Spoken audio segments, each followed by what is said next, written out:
Olá, sejam bem-vindas e bem-vindos à nossa primeira aula. Nessa aula, nós vamos falar sobre a biologia e ecologia dos morcegos. Então, vamos fazer uma breve introdução sobre quem são os morcegos, a que grupo taxonômico eles pertencem e como eles estão presentes na natureza. Então, os morcegos eles pertencem à ordem Chiroptera. Chiro, que significa mão, e ptera significa asa, ou seja, são os animais que tiveram suas mãos transformadas em asas. Então, durante todo o seu processo evolutivo, os morcegos tiveram os seus dedos alongados. Então, eles sofreram um alongamento dos dedos e entre os dedos surgiram as membranas, né, que possibilitam os morcegos ao voo. Então, essas membranas é o que a gente chama de membranas interdigitais ou patágios. Então, Chiroptera, né? Chiro, mão, ptera, asa, a mão que se transformou em asa. E a ordem Chiroptera, ela está dividida em duas subordens, a subordem Yangochiroptera e Impterochiroptera. Os Impterochiroptera são os morcegos que são encontrados no Velho Mundo, no continente africano, europeu, asiático e na Oceania, e são bem representados pelas raposas voadoras, que são os maiores morcegos do mundo, que da ponta de uma asa à outra podem ultrapassar mais de 1,5 m. E a subordem Yangochiroptera são os morcegos do Novo Mundo, são os morcegos neotropicais, né, que estão presentes aqui nos trópicos das Américas, em sua grande abundância. Então é uma subordem muito diversa, com muitas espécies, né, e tem exatamente 14 famílias. Então essa subordem, esse grupo Yangochiroptera, é um grupo tanto diverso em número de espécies, né, quanto em cores, formas, hábitos alimentares e comportamentos. A diversidade é realmente muito grande. Os morcegos, como eu já falei, estão presentes no mundo inteiro, né, salvo guarda algumas ilhas oceânicas e nos polos, né, no Polo Norte e no Polo Sul. E no mundo existem mais de 1.400 espécies, e aqui no Brasil são catalogadas até o momento 182 espécies. Então, qual que é a biologia, né, dos morcegos? Né? Quem são de fato esses morcegos neotropicais? Então, os morcegos que ocorrem aqui no Brasil, né, eles têm um peso médio que varia entre 3 gramas, né, e 15 centímetros de envergadura, que é a distância da ponta de uma asa à outra, né, até morcegos muito grandes, como o vampiro spectrum, né, que é conhecido popularmente como andirá-açu, que pode chegar a 190 gramas e 15 centímetros de corpo e 70 centímetros de envergadura. Então é um morcego extremamente grande. Então na natureza a gente encontra morcegos é, muito pequenos, né, morcegos muito pequenininhos a morcegos muito grandes. Então essa variação de tamanho ela é muito grande, né? Então a gente vai ter morcegos com vários vários tamanhos, vários pesos. Os morcegos eles vivem muito, são animais que vivem muito. Se a gente comparar com animais com peso e tamanho semelhante aos morcegos, então são animais que têm uma longevidade gigantesca. Então já se foi comprovado que a espécie hematófaga Desmodus rotundus já foi registrada vivendo cerca de 20 anos na natureza. E já tem-se registros de morcegos vivendo cerca de 40 anos em cativeiro. Então são morcegos que vivem muito, e o fato deles viverem demais para animais dentro do peso, né, e tamanho deles, os morcegos são frutos de estudo no combate de doenças provocadas pela velhice. Ao contrário do que muita gente pensa, os morcegos eles não são cegos, né? Então os morcegos, algumas espécies enxergam muito bem, por sinal. Algumas chegam a enxergar espectro de luz que nós não enxergamos, como o ultravioleta. Então morcegos que se alimentam do néctar das flores, muitas flores que abrem à noite, né, que são propícias para os morcegos que se alimentam do néctar delas, elas são brancas. E algo que ajuda os morcegos a enxergar melhor essas flores é a capacidade que os morcegos têm, né, que esses morcegos têm de enxergar a luz ultravioleta. E essas flores que são brancas, né, elas absorvem essa luz ultravioleta, né, esses raios ultravioletas do Sol, e essa energia, né, essa luz ultravioleta acaba sendo refletida durante a noite, então os morcegos conseguem enxergar melhor. Já existem registros, né, de morcegos sendo encontrados na natureza cegos, vivendo muito bem aparentemente. Mas essa cegueira ela pode ter sido de nascença, né? O morcego nasceu cego como fruto de um processo é, de formação ou patológico, né, em decorrência de alguma doença, ou ele pode ficar cego durante a vida, né, por conta de atritos, né, de brigas com outros morcegos. Então, os morcegos eles não são cegos, os morcegos não nascem cegos, a não ser por conta de alguma má formação durante o seu desenvolvimento ou alguma patologia, ou acabam cegando durante a vida. Mas, no geral, os morcegos enxergam bem. E para ajudar melhor o morcego a se situar no ambiente, a se localizar no ambiente, os morcegos desenvolveram um sistema de ecolocalização, que é um sistema em que o morcego emite um som e esse som bate no objeto e volta para o morcego em forma de eco, igual o sonar que os barcos usam, por exemplo.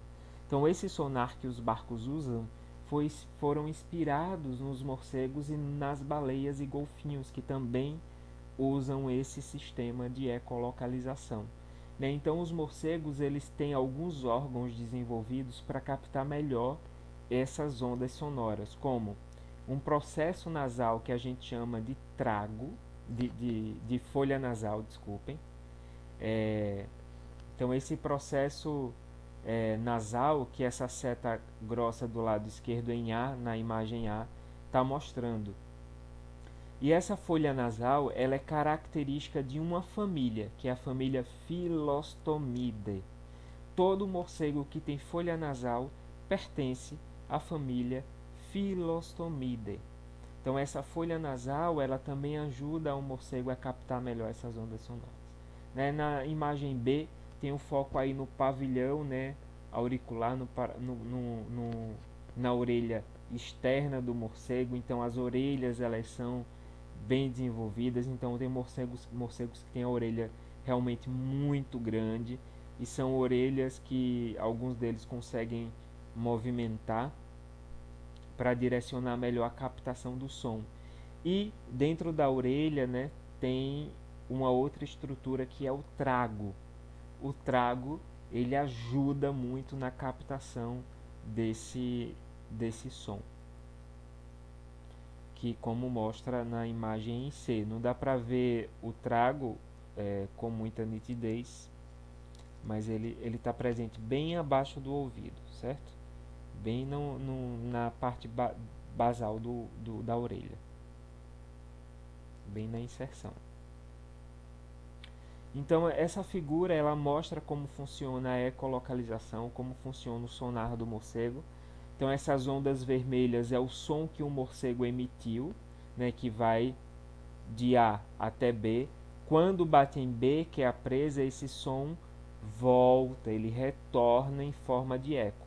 Então em vermelho é o som emitido, então tem a emissão de som e esse som volta em forma de eco, que é esse tracejado verde.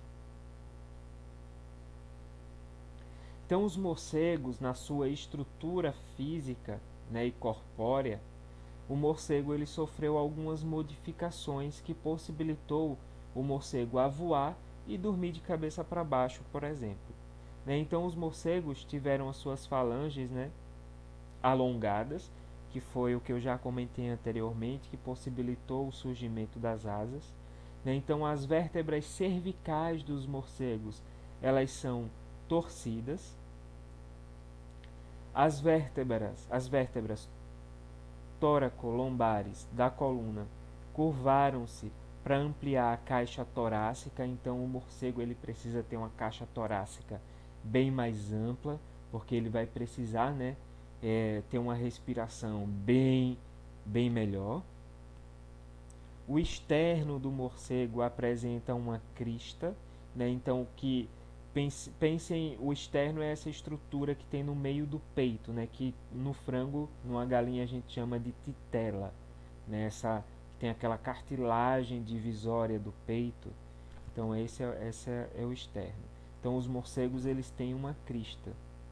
E isso é comum em animais que voam, né? Então os morcegos são os únicos mamíferos que têm a capacidade de voar e eles desenvolveram essa crista no externo.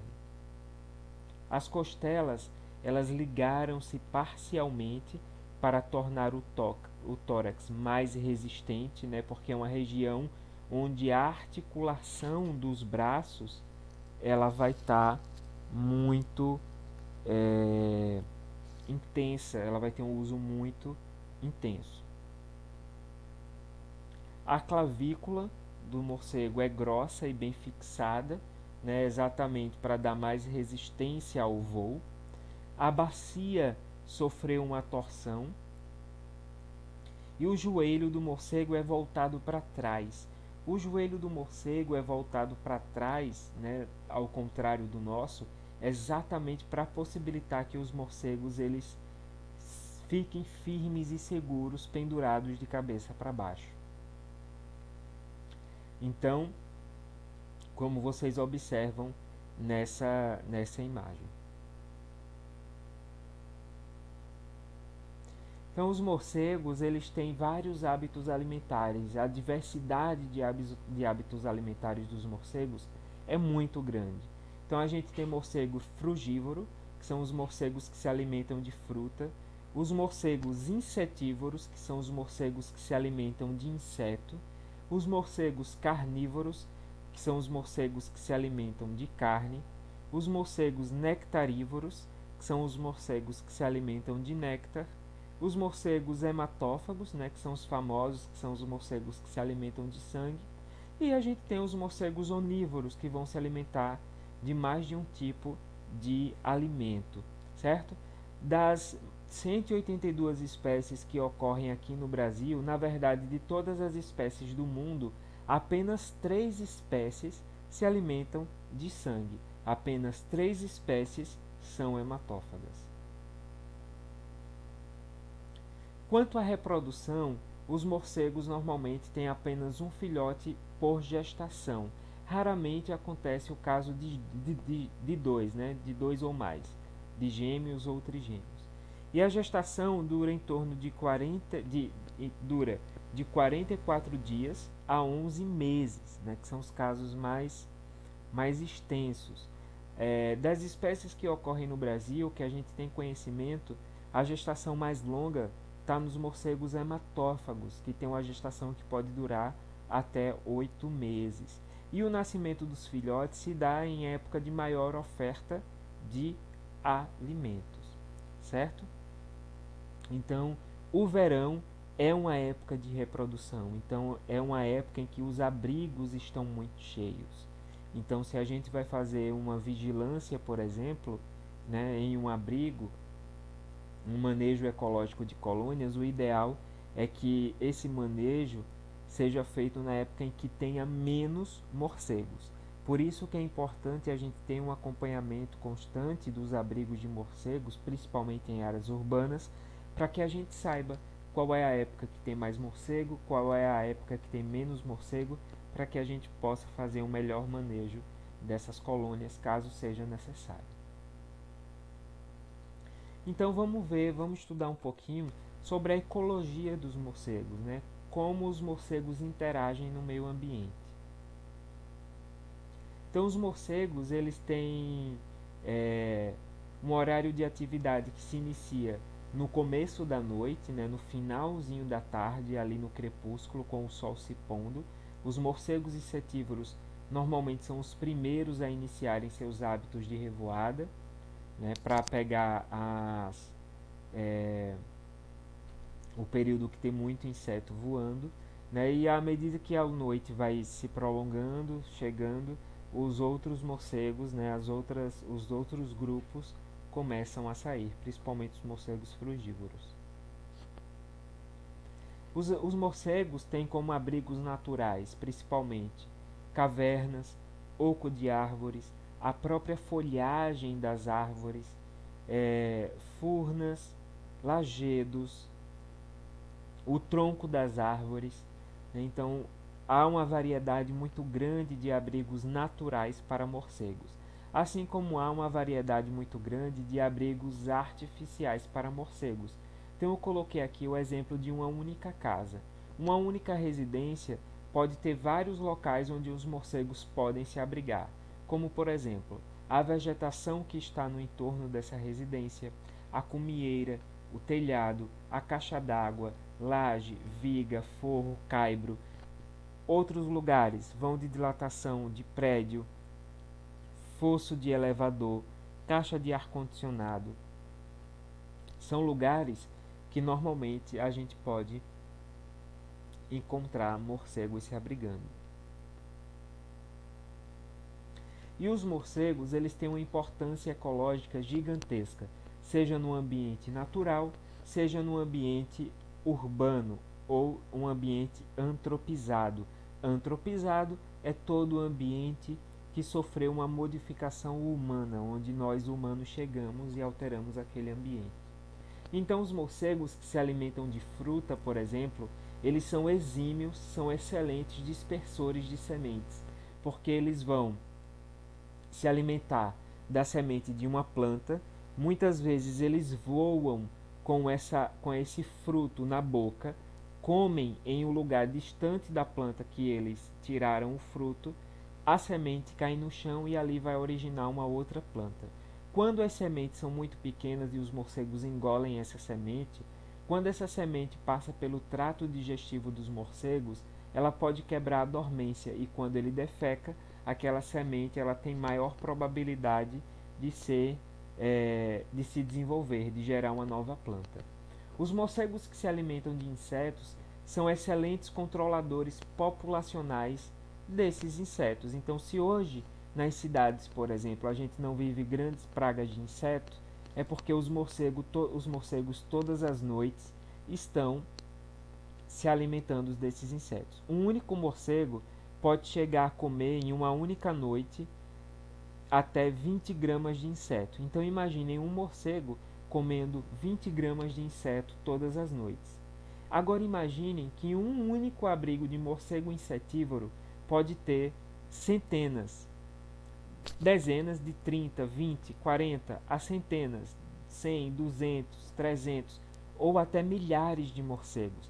Então imaginem uma colônia de morcegos com 2.000 morcegos e cada um comendo toda noite 20 gramas de insetos. É muito inseto. Então os morcegos têm essa importância muito marcante, que é o controle desses insetos no ambiente natural e no ambiente urbano. Aqueles morcegos que eu mostrei para vocês anteriormente, que se alimentam do néctar das flores, são os morcegos que realizam polinização. As flores, elas têm um pozinho naquelas hastes que ela tem no centro, que a gente chama de antera. Ali tem o pólen que vai ser responsável por fecundar aquela flor. Se a planta ela dá um fruto, é porque a flor precisou ser fecundada. Então, quem leva o pólen de uma flor para outra flor de muitas plantas são os morcegos. O que o beija-flor faz de dia, o morcego faz à noite. Então, muitas plantas que a gente come, os morcegos são polinizadores, como a banana, o pequi, a pitaia, o saputi. Certo? Então, muitas plantas os morcegos realizam esse trabalho. Os morcegos também servem de modelo no desenvolvimento tecnológico.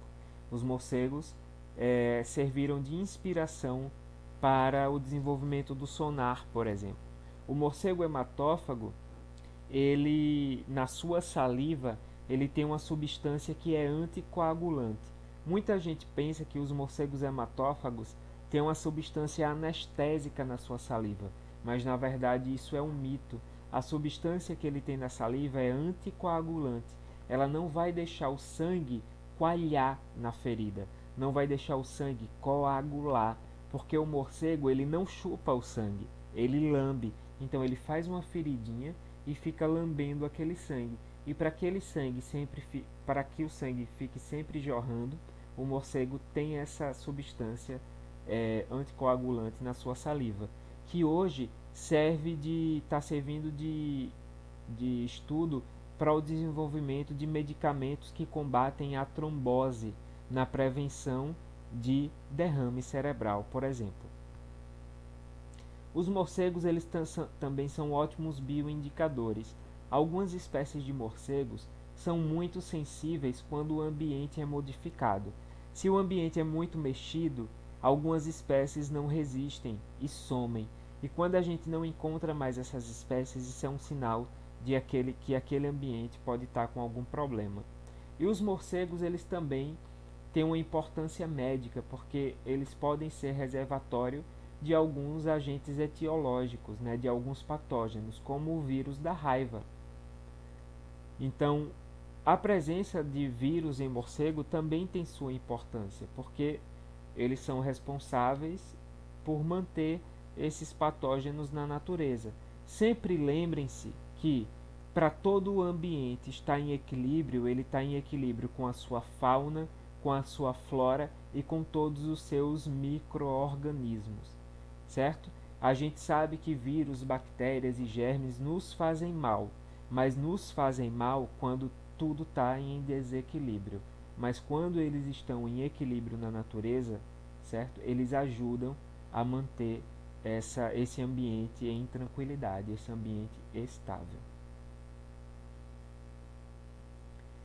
Então os morcegos, né, resumidamente, têm uma diversidade muito grande no uso do ambiente, têm uma diversidade muito grande na dieta, então se alimentam de muitos tipos de alimento, tem ampla distribuição geográfica, então está distribuído no mundo inteiro, tem a capacidade de voar, e essa capacidade de voar faz com que o morcego ele chegue a longas distâncias. Eles formam colônias, eles são animais sociais. Algumas espécies hibernam para passarem o inverno, né? Eles têm comportamentos sociais complexos, né? Então eles formam grupos com organizações complexas e eles se adaptam bem a ambientes antrópicos, que são os ambientes mexidos pelo homem, né, pelos seres humanos, são ambientes transformados pelos seres humanos. Então, essa foi a nossa aula de hoje. Espero que vocês tenham gostado, tenham entendido bem e a gente continua na nossa próxima aula. A gente continua na aula 2.